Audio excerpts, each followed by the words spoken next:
আসসালামু আলাইকুম এভরিওয়ান। গত 15 দিন ধরে আমার অবস্থা একদমই ভালো না। যদি বলেন কি আমার শরীর খারাপ, না, আমার মন খারাপ। কারণ 15 দিন আগে থেকে মোহাম্মদ এত পরিমাণ অসুস্থ যে ওর পিছনে খাটতে খাটতে আমি তাসনুভাকে একটা সেকেন্ডের জন্য সময় দিতে পারছি না। আমার এতটুকু একটা বাচ্চা, ও যে কি পরিমাণ স্যাক্রিফাইস করতেছে আসলে নিজের চোখে না দেখলে আপনারা বিশ্বাস করতে পারবেন না। ওর বয়স মাত্র 3 বছর 4 মাস। এখনই ও নিজের মায়ের কোলে ঘুমাতে পারে না, মায়ের কোলে সবসময় উঠতে পারে না। ওর যে কি একটা আক্ষেপ ভিতরে থেকে যায় আমি সেটা বুঝতে পারি, তারপরেও আমার কিচ্ছু করার থাকে না। কারণ কোলে যে আর একটা ছোট বাচ্চা রয়েছে, কি করে আমি সারাক্ষণ কোলে নিব বা আদর করব, সময় দিব।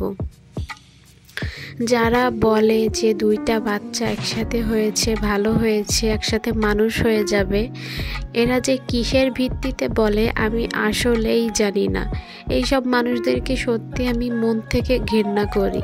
তারা জানেই না যে 2টা বাচ্চা একসাথে পালতে গেলে বড় বাচ্চাটার কি পরিমাণ অবহেলা হয় আর কি পরিমাণ ও মায়ের কাছ থেকে দূরে থাকে এইটুকু বয়সেই।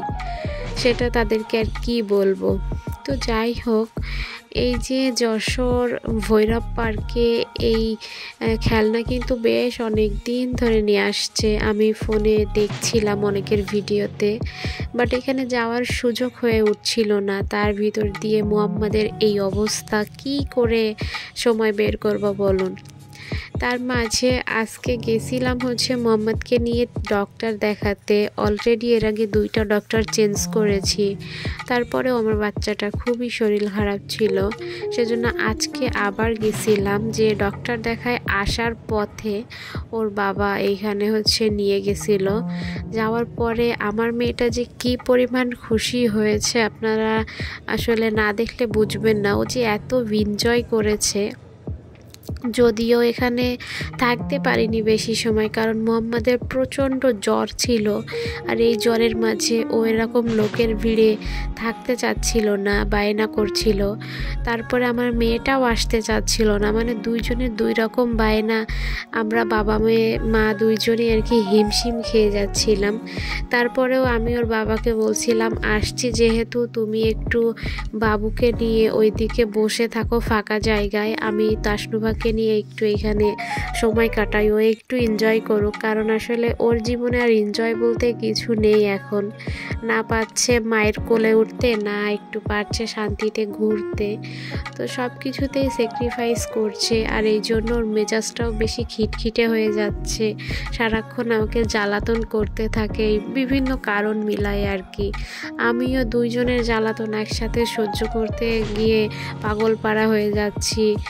তাসনুভাকে তো মধ্যে মাঝে ধরে মারধরও শুরু করে দিই, মোহাম্মদকে বকা দিই। ওকে তো এখনও মারার মতো হয়নি, তবে ভাবছি কিছুদিন পর থেকে ওকেও মারা শুরু করব। কারণ দুইজনের অত্যাচার আসলে আমি আর নিতে পারছি না। তো সব মিলিয়ে ও যে আজকে একটু এখানে এনজয় করতে পেরেছে, ভালো একটা সময় কাটাতে পেরেছে, এটাই হলো খুশির ব্যাপার।